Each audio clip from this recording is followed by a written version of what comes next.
Election Maharashtra के election होने के बाद एक बयान दिया था कि 6 बजे के बाद का जो वोटिंग है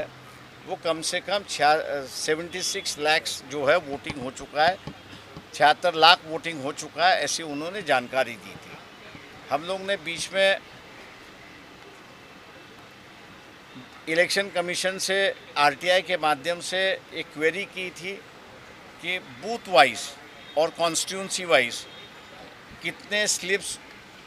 डिस्ट्रीब्यूट गए थे, टोकन कितने स्लिप डिस्ट्रीब्यूट गए थे 6 बजे के बाद, उसका विवरण आप दीजिए।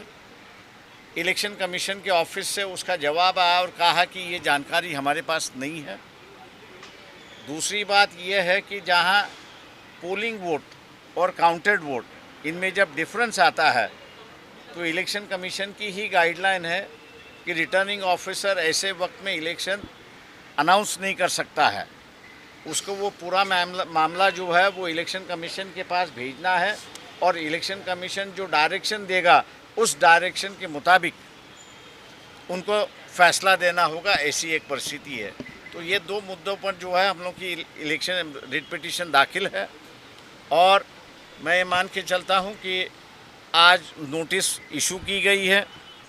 सेंट्रल गवर्नमेंट को, यूनियन ऑफ इंडिया को नोटिस इशू की गई है, चीफ इलेक्शन कमीशन को नोटिस इशू की है और महाराष्ट्र के जो इलेक्टोरल ऑफिसर है उनको ये नोटिस इशू कर दी है और कोर्ट ने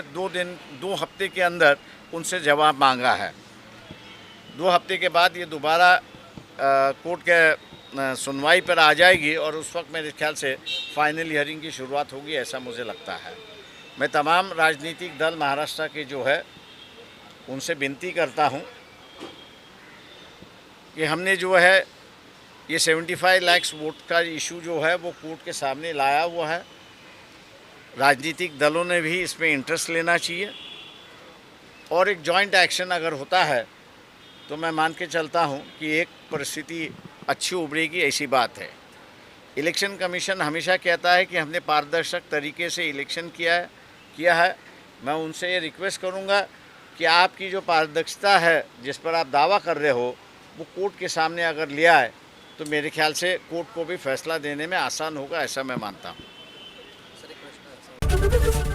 एबीपी माझा, उघडा डोळे बघा नीट।